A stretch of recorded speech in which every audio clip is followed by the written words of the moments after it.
So in this video, we're going to look at controlling ENTTEC LED Mapper's color picker directly from Ctrl Suite on a custom user interface. So here you can see I've got ENTTEC LED Mapper already open, and if I go to show you what's on my stage, I've already got an LED map here, and if I open up a monitor, we can see that it's running that content over the LEDs. If I go to the live view, I can make some changes to that using the color picker, and that's reflected in the little mock-up I've got there. So I'll set that back to white and close the preview. Now, one thing before we get started with Ctrl Suite is that we're going to want to look at the settings within ENTTEC LED Mapper and navigate to remote up here. So I've already got that selected, and I've gone to the HTTP page and I've toggled that on. Now, it's important we use HTTP instead of OSC. I mean, it is possible through Ctrl Suite to do that, but the module itself is built to use HTTP. Now, the reason for using HTTP here instead of just OSC is that we actually get responses when commands have been sent. It also lets us get feedback into Ctrl Suite as well. With OSC, of course, it's all just one-way communication. So here you can see I've turned off basic authentication, auto off has been turned off, and then I've modified the port number to port number 100, so I'm not conflicting with the default of 80.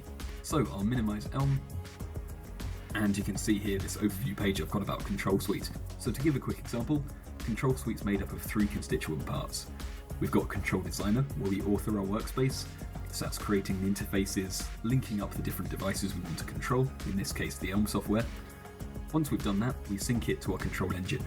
Now, Control Engine is the processing core of the system, and it's responsible for running processes and coordinating the user interfaces that you've created. So let's say you're using multiple control player interfaces, so lots of different iPads, PCs, you name it. Control Engine will make sure that when you move a slider on one, it's synchronized across the rest of them. Or if you're using different pages, the state is remembered globally. Now, to run Control Engine and Control Player, you don't need Designer on the network. This is purely to make updates and sync them. So with that quick overview, we'll dive into Control Suite. So with that quick overview, we'll jump into Control Designer and get started. So firstly, I'm going to create a new workspace, and I'm going to save that just on my desktop for now, so I'll call that ENTTEC ELM.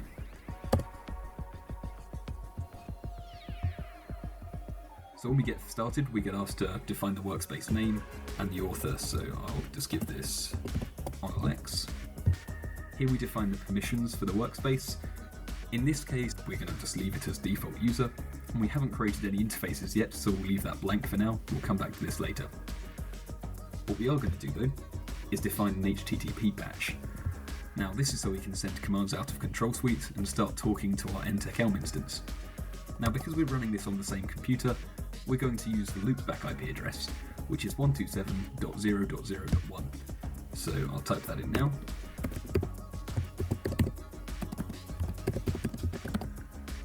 And we're using port 100 as defined in ELM, so we can see that on the right-hand side here. I'll modify that to 100. In the label, I'll call this ELM. So once we're ready with that, we'll press save. Now I'm going to start off by creating a new module, and the module library allows us to access different predetermined devices and integrations we've made.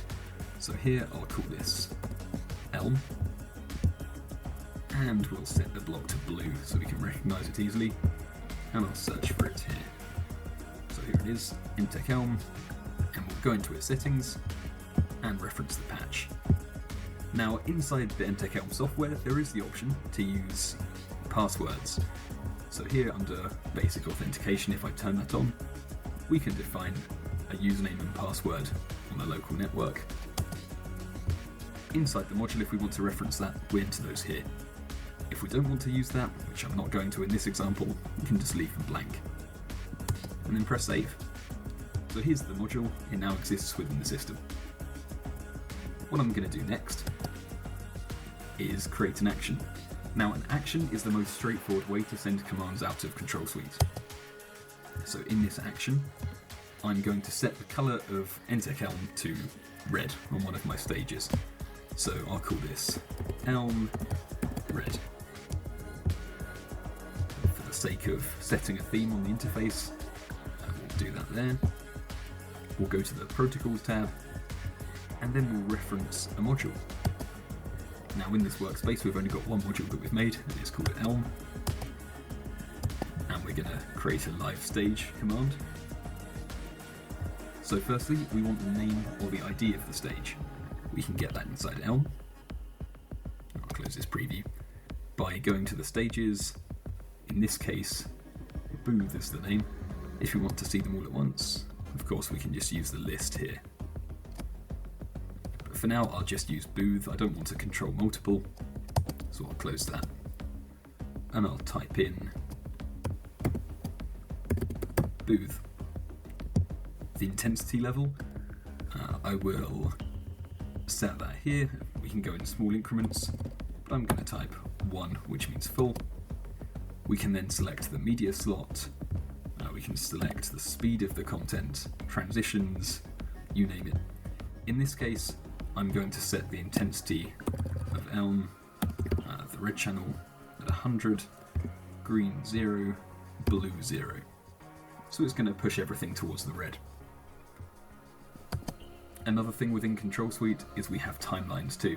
So once I've created that action that's going to trigger that stage state, I can offset that action based on when it's triggered.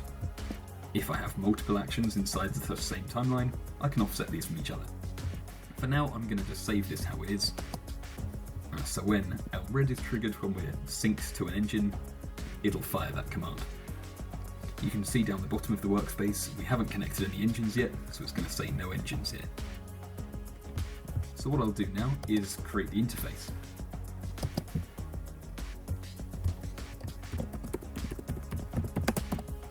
We'll call that interface 1. So here we'll go to our settings, we'll define the size the interface wants to be, and then we'll go to our user permissions and set that up.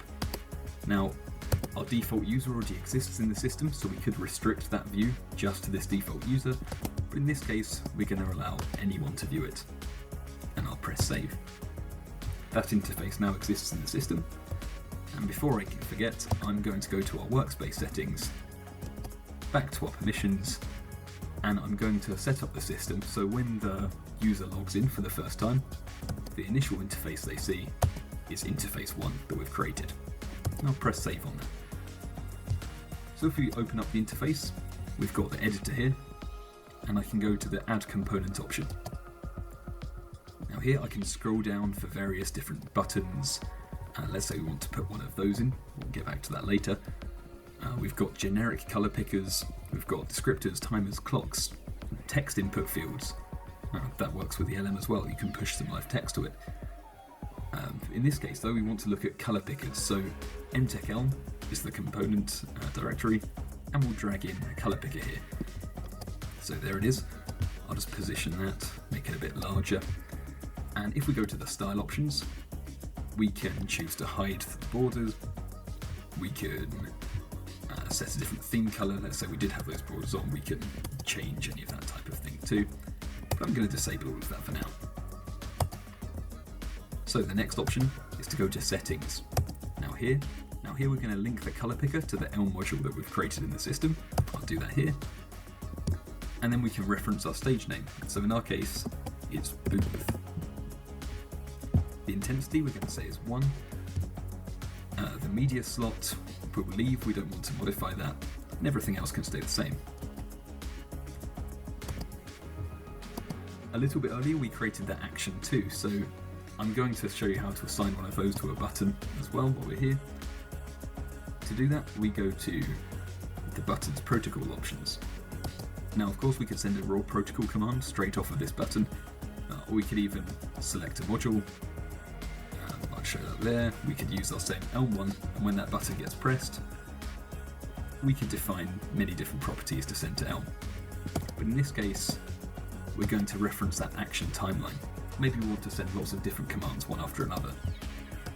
So here we go, we're referencing ELM red, and when that button gets pressed, it'll be the same as us pressing play in this action view here.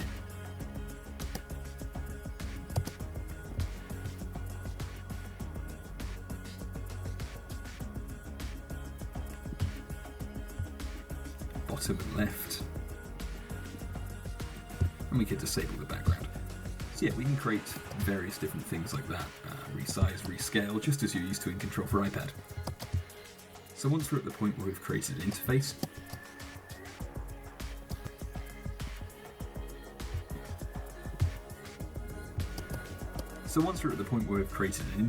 the next step is to sync it to Control Engine and then connect our player to view and send the commands. So what I'm going to do is open up Control Engine Manager, which I can access here, and we can see on my machine it's already running, but it's a case of pressing Start, and then it boots up and starts running. We can go to the admin page, which will open in the web browser, and we can see what's running on there. If it's your first time installing, you quite simply go through the setup process, add your license, and then you're up. I'll minimize that for now, and close that there. We'll go to the gear icon in the bottom left, and we'll adopt the engine into our workspace. So I'll press Add Engine, and it's going to run a discovery on the local network.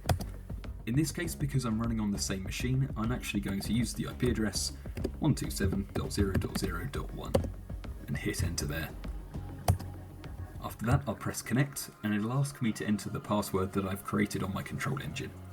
So in this case, I've given it the name sysadmin, and then I've entered a password. So we're in, and that's connected. This will automatically sync the workspace across, and this is now running on Control Engine. Control Engine, of course, runs in the background using as little resource as possible.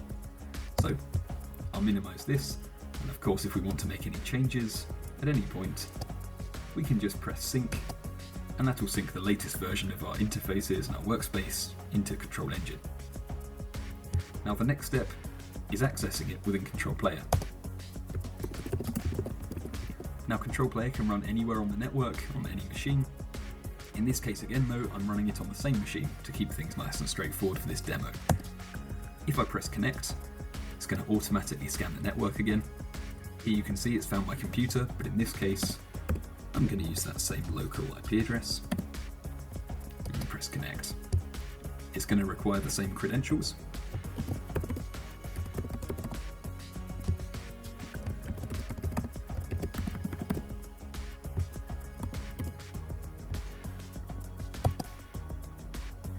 And once we're in, we can see default user, the username we created, is populated here. So we'll select that. And straight away it's taken us through to that interface that we've created, that's the landing interface.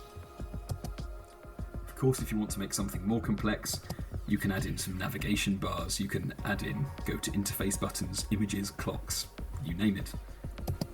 But in this case, I'll minimize it down and open up the log inside Control Engine so we can see that the changes were made and were synced.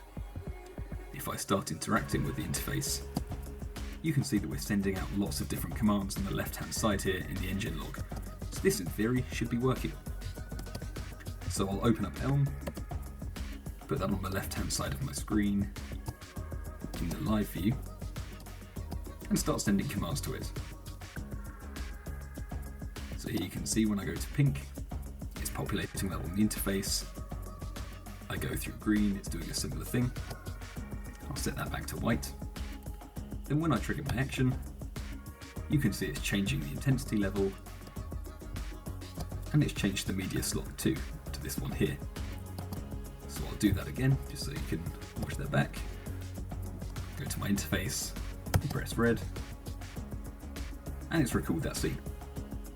If you've got any questions, get in touch with us at onlxltd/support.